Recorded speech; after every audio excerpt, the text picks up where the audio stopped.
Very welcome back और YouTube channel. आप लोगों का हमेशा की तरीके से हमारे इस चैनल पे बहुत बहुत स्वागत है। स्टार्ट करते हैं। हमारा जो आज का सेशन है वो सेंटर्ड है इंडियन क्लासिकल लिटरेचर पे, यानी कि हम यहाँ पे बात करेंगे इंडियन क्लासिकल जो वर्क्स हैं उनके बारे में। इंडियन क्लासिकल लिटरेचर जो कि अब ज्यादा इम्पोर्टेंट हो गया है। क्यों? तो क्योंकि ये हमारे डी ट्रिपल एस पी का जो टीजीटी का सिलेबस आया है उसका एक इम्पॉर्टेंट पार्ट हो जाता है। एज वेल एज जो भी डीयू के स्टूडेंट है बीए ऑनर्स के, तो उनके लिए भी ये वर्क काफी ज्यादा इम्पोर्टेंट हो जाता है। इससे पहले जो मैंने वीडियो डिस्कस किया है उसमें हमने कालिदास का अभिज्ञान शाकुंतलम पूरा बहुत अच्छी तरीके से कवर किया है। अगर आपने नहीं देखा है तो आप जाके उस वीडियो को जरूर देखें और आपके लिए काफी ज्यादा यूजफुल रहेगा। ठीक है। सो ये जो हमारा वीडियो है ये सेंटर है शिलापत्तिकरम। ओके। एक्चुअली इसमें आपको ये तमिल लिटरेचर का वर्क है, तो हो सकता है मेरा प्रोनाउंसिएशन में थोड़ा सा प्रॉब्लम आए, बिकॉज मेरा जो नेटिव लैंग्वेज है, मेरी नेटिव लैंग्वेज वो हिंदी है। तो मुझे प्रॉब्लम आएगी तमिल वर्ड्स को प्रोनाउंस करने में, लेकिन यहाँ पे स्पेलिंग दी रखी है और आप इसको अच्छी तरीके से अगर प्रोनाउंस कर पाए तो आप बिल्कुल करिए। ठीक है। सो यहाँ पे मैं इसकी जगह पे बोलूंगी एंड टेल ऑफ एंकलेट्स। ठीक है। शिलापत्तिकरम और एंड टेल ऑफ एंकलेट्स, इसको हम डिस्कस करेंगे। सो डिस्कस करते हैं आज का हमारा इंपॉर्टेंट और यूजफुल चैप्टर्स। बने रहिएगा लास्ट तक। तो Silappatikaram the tale of an anklet is one of the greatest epic of ancient Tamil literature. यानी कि जो क्लासिकल तमिल लिटरेचर था उसका एक इम्पोर्टेंट पार्ट हो जाता है। ग्रेटेस्ट एपिक का मतलब होता है महान काव्य, महाकाव्य। ठीक है। तो इसको महाकाव्य था ये एक तरीके से तमिल लिटरेचर का। ठीक है। Written by the poet Ilango Adigal. ठीक है। इलांगो एडिगल, यानी कि ये जो वर्क है ये किसने लिखा, तो यहाँ पे नोट डाउन कर लीजिए कि इसको लिखा है इलांगो एडिगल ने। ठीक है। ये नाम आपको याद रहना चाहिए। और इसमें हम देखेंगे it is consider one of the 5 great epics of Tamil literature and is a vital work in understanding the cultural values and the life of ancient Tamil society. यानी कि ये वर्क जो है ये मेनली जो ग्रेट 5 एपिक्स हैं तमिल लिटरेचर में उसमें से एक इम्पॉर्टेंट वर्क है। ठीक है। जो कि हमें ये समझाता है कि जो तमिल सोसाइटी थी उसका किस तरीके का कल्चर था, किस तरीके की उसके वैल्यूज थे, किस तरीके की मोरल थे उनके, तो वो हमको यहाँ पे इलस्ट्रेट करके बताता है ये वर्क। ठीक है। The epic is notable for its intricate story telling, rich description and deep moral and philosophical themes. ठीक है। तो ये सब आपको इस वर्क के अंदर देखने को मिलेगा। क्लियर? तो अब हम यहाँ पे थोड़ा सा ओवरव्यू कर लेते हैं कि यानी कि इस जो हम वर्क को डिस्कस कर रहे हैं इसके बारे में हमको थोड़ा सा ब्रीफ नॉलेज होना चाहिए। तो इसका टाइटल क्या है? तो Silappatikaram the tale of an anklet. Author कौन है? तो इलांगो एडिगल है। ठीक है। पीरियड क्या था जब ये वर्क लिखा गया था? Likely compose between the 5th and 6th century के बीच में। ठीक है। 5th एंड 6th सेंचुरी के बीच में ये वर्क लिखा गया था। नेक्स्ट जो हमारा पॉइंट है कि इसकी लैंग्वेज क्या थी, तो लैंग्वेज इसकी यहाँ पे हो जाती है तमिल। ठीक है। तमिल वर्क था ये। ठीक है। तमिल लैंग्वेज में लिखा गया था। अब इसके मेन कैरेक्टर्स जो है उनके बारे में बात कर लेते हैं, क्योंकि कैरेक्टर्स जब आप लोग पढ़ लेंगे तो अब आप स्टोरी से रिलेट कर पाएंगे। ठीक है। स्टोरी को समझने में आपको ज्यादा यूजफुल रहेगा। ठीक है। तो यहाँ पे कैरेक्टर की एक टेबल मैंने बना के रखी है ताकि आपको अच्छी तरीके से ये समझ में आ जाए कि कैरेक्टर का डिस्क्रिप्शन क्या है, उसका रोल क्या है स्टोरी के अंदर। ठीक है। तो main characters of Silappatikaram the tale of an anklets, जो फर्स्ट कैरेक्टर हमारा है वो फीमेल कैरेक्टर कनागी का है। ठीक है। कनागी का a virtuous and devoted wife known for her unwavering loyalty and chastity. ठीक है। ऐसी एक बहुत ही ज्यादा पवित्र पवित्र पवित्रता पतिव्रता सॉरी पतिव्रता जो स्त्री होती है उसकी ये कहानी है। ठीक है। जिसका पति उसको छोड़ देता है, किसी दूसरी औरत के चक्कर में चला जाता है, लेकिन फिर भी ये अपना पतिव्रत जो धर्म होती है वो नहीं भूलती है, काफी ज्यादा लॉयल रहती है। और उनका मतलब जब वो वापस आते हैं तो उनको वापस से अपने प्यार में ले लेती है, उनको एक्सेप्ट कर लेती है। ठीक है। तो रोल क्या था इसका? प्रोटेगोनिस्ट है ये। ठीक है। यानी अगर पूछ लिया जाए आपका द टेल ऑफ एन एंग्लेट्स की प्रोटेगोनिस्ट कौन है, तो वो है यहाँ पे जो ये लेडी कैरेक्टर है कनांगी। ठीक है। तो याद रखिएगा, who seeks justice for her wrongfully executed husband, ultimately cursing the city of Madurai. ठीक है। जिसमें क्या होता है कि इसका रोल ये होता है कि इसका जो हस्बैंड होता है उसको मतलब इनजस्टिस तरीके से उसके हस्बैंड को गिरफ्तार कर लिया जाता है, जो वहां के रॉयल्टीज होते हैं मदुरई के। ठीक है? तो उसी चक्कर में वो क्या करती है, मदुरई को एक कर्स दे देती है, श्राप दे देती है, राइट? तो यही इसका रोल होगा यहाँ पे। अब नेक्स्ट जो मेल कैरेक्टर है वो कोवलन है, ठीक है? A wealthy merchant son who fall in love with Madhavi leaving his wife Kannagi, ठीक है? तो यहाँ पे क्या था, जो ये कोवलन एंड कनंगी थे, यहाँ पे ये दोनों क्या थे, ये दोनों मैरिड थे, ठीक है? लेकिन इनके बीच में कौन आ जाती है, एक डांसर माधवी, ठीक है? इनके बीच में ये आ जाती है माधवी, जिसकी वजह से जो इसका हस्बैंड होता है वो माधवी से प्यार करने लगता है और इसको छोड़ देता है, ठीक है? और इसी चीज में आपको देखने को मिलेगा किस तरीके से कॉम्प्लेक्स रिलेशनशिप बनते हैं। This wrongful execution for theft sets the main plots in motion, ठीक है? तो उसका जो किस तरीके से जो उसके जो उसको चोर समझ के गिरफ्तार कर लिया जाता है, और इस तरीके से जो उसमें बहुत सारी चीजें होती हैं कि जब उसकी वाइफ को पता चलता है तो वो मदुरई को श्राप दे देती है, ठीक है? तो वही सारी चीजें आपको कोवलन के कैरेक्टर में दिखेंगी। तो कोवलन यहाँ पे कौन हो गया, ये मेल कैरेक्टर है, कन्नंगी यहाँ पे हो गई फीमेल कैरेक्टर, दोनों हस्बैंड वाइफ के रिलेशनशिप में है, ठीक है? क्लियर हो गया यहाँ तक? आगे चलते हैं हम लोग। तो नेक्स्ट पॉइंट यहाँ पे देखिएगा कि माधवी का कैरेक्टर, ठीक है? नेक्स्ट जो कैरेक्टर आएगा वो होगा माधवी का character. A talented and beautiful dancer with whom कोवलन fall in love, ठीक है? जो क्या कहता है, कोवलन जो कि किसका, कनांगी का हस्बैंड था, वो किसके प्यार में पड़ जाता है, तो वो पड़ जाता है माधवी के प्यार में, ठीक है? Her relationship with Kovalan leads to his financial ruin, ठीक है? तो यहाँ पे क्या होता है, जो कोवलन के साथ उसका रिलेशनशिप होता है तो उसमें कोवलन जो होता है उसकी काफी ज्यादा फाइनेंशियल कंडीशन खराब हो जाती है उसके शौक पूरे करते करते, ठीक है, माधवी के। अब यहाँ पे नेक्स्ट जो कैरेक्टर मिलेगा वो किंग ऑफ मदुरई का कैरेक्टर मिलेगा। The Pandya king who unjustly orders the execution of कोवलन without a fair trial, ठीक है? जिसमें क्या होता है कि यहाँ पे जो एंकलेट एक रानी का चोरी हुआ होता है, और यहाँ पे आपको एक स्टोरी देखने को मिले कि जो कनांगी है वो अपना एंकलेट, एक एंकलेट देती है अपने हस्बैंड को जब वो दोबारा से आता है अपनी वाइफ के पास कि जाओ तुम इसको बेच के बिजनेस स्टार्ट करो। लेकिन जब उसको पकड़ लेते हैं लोग, इस मतलब अपने मन में सोच के कि इसने मतलब जो राजकुमारी है, जो रानी है, उसका जो एंकलेट है इसने चुराया कोवलन ने, ठीक है? तो वही पांड्य किंग है, ये किंग ऑफ मदुरई, इन्होंने इसके साथ जस्टिस किया था। अब यहाँ पे his rash judgement results on the destruction of his city by Kannagi's curse, ठीक है? यानी कि इसी के जो इस तरीके का जो जजमेंट इसने लिया था, अनफेयर जजमेंट, इसी की वजह से क्या हुआ, मदुरई को श्राप दे दिया था किसने, कनंगी ने, ठीक है? क्वीन ऑफ मदुरई, ठीक है? नेक्स्ट जो कैरेक्टर है queen of Madurai, the Pandya queen whose lost anklet causes the misunderstanding leading the Kovalan's death, ठीक है? यहाँ पे क्या होती है, कोवलेंट की डेथ हो जाती है, ठीक है? इसका एंकलेट चोरी का जब इसके ऊपर इल्जाम लगता है तो कोवलन की डेथ हो जाती है, जबकि उसने चोरी भी नहीं की होती है।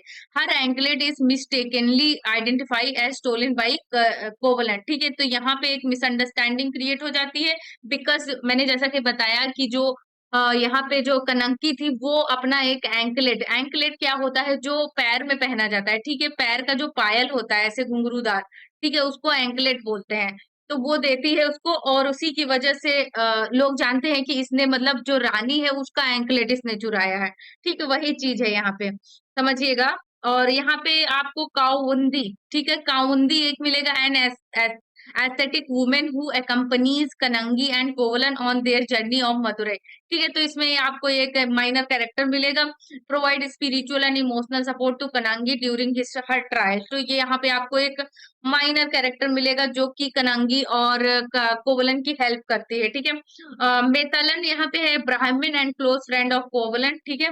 ये भी याद रखिए, ये भी माइनर कैरेक्टर है। Attempt to prevent the tragedy of advising Kovalan and Kannagi, ठीक है? अब यहाँ पे सेंगुतुअन, ठीक है? मैंने कहा था मुझे प्रोनाउंसिएशन में हो सकता है तमिल वर्ड्स प्रोनाउंस करने में थोड़ा सा प्रॉब्लम हो, तो इनसे अंडरस्टैंड होइएगा। सेंगुतुअन, ठीक है? The Chera king who honours Kannagi by building a temple for her, ठीक है? तो वो क्या करता है, यहाँ पे जो सेंगुतुअन है ये आखिरी में क्या करता है, जो उसको उसके ऑनर में, उसके सम्मान में, कनंगी के सम्मान में, वो निर्दोष थी उसके सम्मान में क्या करता है, एक टेम्पल बनवा देता है, ठीक है?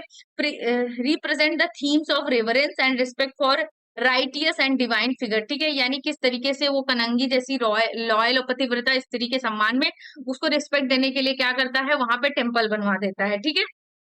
तो ये इतनी थी हमारी कैरेक्टर जिनके थ्रू हमने थोड़ा सा ब्रीफ डिस्क्रिप्शन के तौर पे स्टोरी को भी समझ लिया है। ठीक है, अब हम देखते हैं कि स्ट्रक्चर क्या है, ये जो वर्क है एपिक है इसका स्ट्रक्चर क्या है।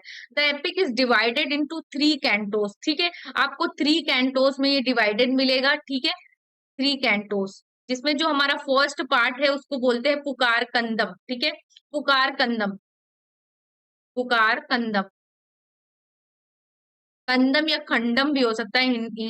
हिंदी में तो इसको खंडम बोलेंगे, बट इसे कंदम यहाँ पे लिखा है, तो पुकार खंडम। ठीक है, ये याद रखिएगा। The story begins in the city of पुकार, ऑल्सो नोन एज कावेरी पत्तनम। ठीक है, कावेरी पत्तनम ये है, बोला जाता है इसको, the capital of the early Chola kingdom. ठीक है, अर्ली चोल किंगडम का कैपिटल था, ये राजधानी थी। और यहाँ पे it introduces the main character, यानी कि इस पार्ट में हमको इंट्रोड्यूस करवा दिया जाता है मेन कैरेक्टर से, कोवलन से, a wealthy merchant's son, his wife Kanangi, and the beautiful dancer Madhavi, with whom Kovalan fall in love। ठीक है, तो यहाँ पे आपको एक ब्रीफ डिस्क्रिप्शन मिल जाता है कि क्या आखिर होने वाला है प्ले के अंदर। ठीक है, Kovalan leaves his faithful wife Kannagi. ठीक है, यहाँ पे क्या करता है कोवलन, फॉल इन लव वो जब हो जाता है माधवी के साथ, तो क्या करता है वो अपनी जो वाइफ है अपनी जो वाइफ कनंगी उसको छोड़ देता है माधवी के साथ के लिए। ठीक है, but after losing all his wealth he returns to Kannagi. ठीक है, लेकिन जब वो अपना सारा मतलब धन दौलत खो देता है, उसके ऊपर सारा लुटा देता है माधवी के ऊपर, तो वो वापस क्या करता है, वो वापस चला जाता है किसके पास, अपनी वाइफ के पास। ठीक है, और उसकी वाइफ क्या करती है, उसको उसको माफ कर देती है और उसको दोबारा से अपनी जिंदगी स्टार्ट करने के लिए क्या देती है, यहाँ पे एक एंकलेट देती है। तो यही है मेन जो स्टोरी है, इसी एंकलेट पे बेस्ड है। ठीक है, तो यानी कि उसको बिजनेस करने के लिए, फिर से सेटल होने के लिए क्या देती है, एक एंकलेट देती है। क्लियर। तो नेक्स्ट देखिएगा, नेक्स्ट जो खंड है, यानी कि 3 खंड हमने बताए थे, पहला तो हमारा हो गया पुकार खंडम। ठीक है, पुकार खंडम, और दूसरा हो गया हमारा ये मदुरई, मदुरई खंडम। ठीक है, तो ये दोनों आप ध्यान रखिएगा। थर्ड मैं भी और फिर से बताऊंगी। Kovalan and Kannagi travel to the city of Madurai, यानी कि वो जब एंकलेट उनको मिल जाता है तो वो अपनी जो जहां पे रह रहे थे वो सिटी छोड़ के वो कहाँ पे चले जाते हैं, मदुरई में सेटल होने के लिए जाते हैं। ठीक है, the capital of the Pandya kingdom, hoping to rebuild their lives. ठीक है, जो कि पांड्य किंगडम का क्या था, कैपिटल था, यानी कि राजधानी थी इसकी क्या, मदुरई। ठीक है, वहां पे ये अपनी जो जीवन है वो फिर से शुरू करने के लिए जाते हैं Madurai. Kovalan attempts to sell Kannagi's anklet, यानी कि कनंगी ने जो उसको एंकलेट दिया था अपना, वो उसको सेल करने की कोशिश करता, but he is falsely accused of stealing the queen's similar looking anklet, and is executed by the king without a fair trial. ठीक है, यहाँ पे क्या होता है कि मतलब ऐसे सेम दिखने वाला जो एंकलेट था, वो जो वहां की रानी थी उनका खो गया था। ठीक है, तो वो समझते हैं मतलब मिस्टेकनली वो समझते हैं कि जो एंकलेट है वो कोवलन ने चुराया है। ठीक है, तो बिना किसी चीज के, बिना किसी सबूत के वो कोवलन को अरेस्ट कर लेते हैं। Kannagi in her grief and rage proves her husband innocence by breaking her other anklet with reveals gems instead of the queen's anklet spear. ठीक है, तो यहाँ पे क्या होता है कि जब कनंगी को ये पता चलता है तो वो हस्बैंड के अपने खोज करते करते वहां तक पहुंचती है, और उसके पास जो दूसरा पेयर वाला एंकलेट था उसको दिखा के प्रूव कर देती है कि वो जो एंकलेट था वो मेरा ही था, वो किंग क्वीन का नहीं था। ठीक है, तो इसका रिजल्ट क्या होता है कि जब राजा होता है उसको मतलब अपनी गलती का एहसास होता है, लेकिन कनंगी काफी ज्यादा एंग्री होके यहाँ पे क्या देती है, कर्ज देती है। As a result the city of Madurai is engulfed in engulfed in flames as Kannagi's curse the city. ठीक है, यहाँ पे जो कनंगी है यहाँ पे दे देती है क्या, यहाँ पे श्राप दे देती है मदुरई सिटी को। क्लियर। अब आगे देखिए वांची खंडम। ठीक है, यानी जो थर्ड पार्ट है वो है वांची खंडम। तो यहाँ पे बुक ऑफ वांची, यानी इसको बुक ऑफ वांची या वांची खंडम बोला जाता है। This part details the aftermath of Madurai destruction of Kannagi deification. ठीक है, यानी कि कनंगी ने जो श्राप दिया था मदुरई को उसका असर दिखने लगता है। ठीक है, यहाँ पर, और the focus shift to the Chera kingdom and includes the Chera king. Chera का जो किंग था Tengutuan's efforts to honor Karangi by building a temple and performing rituals। ठीक है, ले तो फिर जब वहां पे बहुत ज्यादा डिस्ट्रक्शन होने लगता है, यानी सब कुछ टूटने फूटने लगता था, पूरा मदुरई सिटी खत्म होने वाली होती है। तो उसी टाइम पे क्या होते हैं, जो चेर किंग होते हैं, ठीक है, चेर किंग जो होते हैं सेंगू तुअन्स, ठीक है, वो उनके एफर्ट से वहां पे क्या होता है, करंगी का एक टेम्पल बना दिया जाता है, ठीक है, जिससे वहां पे उसकी प्रेयर पूजा होने लगती है, ठीक है। जिससे क्या होता है कि वो वहां पे उसको एक डिवाइन पावर दे दिया जाता है कि हाँ, उसको एक देवी की तरह वहां उस शहर मदुरई में पूजने लगते हैं, ठीक है। तो ये काफी ज्यादा रियल स्टोरी है, आज भी वहां पे एक टेम्पल बना हुआ है जो कनंगी का है। तो आप लोग अगर नहीं देखते तो गूगल पे जाके सर्च करिएगा, आपको मिलेगा ये। और ये चीज थी यहाँ पे स्टोरी की, कैसे एक पतिव्रता स्त्री की किस तरीके से पूजा की गई है। वो जो हमारे जो इंडियन सोसाइटी के जो रिचुअल्स हैं, जो हमारा कल्चर है, जो हमारी वैल्यूज है, वो सब कुछ यहाँ पे रिफ्लेक्ट हुई है, ठीक है। अब हम थीम्स देख लेते हैं, यहाँ पे थीम्स क्या है इसकी। तो यहाँ पे जस्टिस एंड इनजस्टिस, ठीक है। यहाँ पे जो फर्स्ट थीम आपको मिलेगी वो मिलेगी जस्टिस एंड इनजस्टिस, ठीक है। तो जस्टिस किस तरीके से, आपको कई केसेस में यहाँ पे जस्टिस और इनजस्टिस मिलेगा, ठीक है। एक तरीके से जो कनंगी का जो हस्बैंड था, उसने उसके साथ इनजस्टिस किया था, कोवलेंट, ठीक है। यानी कि उसकी वाइफ होते हुए भी, इतना फेथफुल वाइफ होते हुए भी, उसने किसी और माधवी से जाके शादी कर लिया। फिर वापस जब आता है तो भी वो क्या करती है, कनंगी उसके साथ जस्टिस करती है और उसको एक्सेप्ट कर लेती है, ठीक है। तो ये आपको एक कंट्रास्ट यहाँ पे मिलेगा जस्टिस और इनजस्टिस का, ठीक है। अब यहाँ पे चास्टिटी एंड डिवोशन, चास्टिटी मतलब होता है पतिव्रता, और डिवोशन मतलब होता है किसी चीज में दैविक आराधना या आस्था रखना, की ठीक है। Kannagi's unwavering devotion to her husband even after his betrayal emphasizes the cultural importance of chastity and loyalty, ठीक है। chastity इस तरीके से मिलेगी कि किस तरीके से वो इतनी पतिव्रता थी कि उसका जो वाइफ थी वो इतनी पतिव्रता थी कि उसका हस्बैंड जो था कोवलन, वो उसको छोड़ के चला जाता, धोखा देके चला जाता, लेकिन फिर भी जब वो वापस आता है तो उसको वैसे ही प्यार करती है जैसे वो पहले करती थी, ठीक है। उतनी ही इज्जत, उतनी ही रिस्पेक्ट देती है, ठीक है। अब यहाँ पे fate and retribution, the narrative delves into the concept of fate and karma, showing how action, whether just or unjust, lead to corresponding outcomes, ठीक है। तो यहाँ पे आपको एक कर्मा का रोल दिखाई पड़ेगा, फेट यानी कि एक किस्मत का रोल दिखाई पड़ेगा यहाँ पे। तो किस तरीके से कर्मा वर्क करती है वो सब यहाँ पे दिखाई देगा, कि अगर आप किसी के साथ कुछ गलत करते हैं तो उल्टा आपके साथ भी गलत ही होगा, ठीक है। तो वो चीज यहाँ पे दिखाई दिया है, ठीक है। जैसे कि जो वहां के किंग थे, उन्होंने गलत डिसीजन लिया, ठीक है, तो उस तरीके से उनके राज्य का विनाश कर दिया एक पतिव्रता स्त्री ने, ठीक है। वही चीज है यहाँ पे।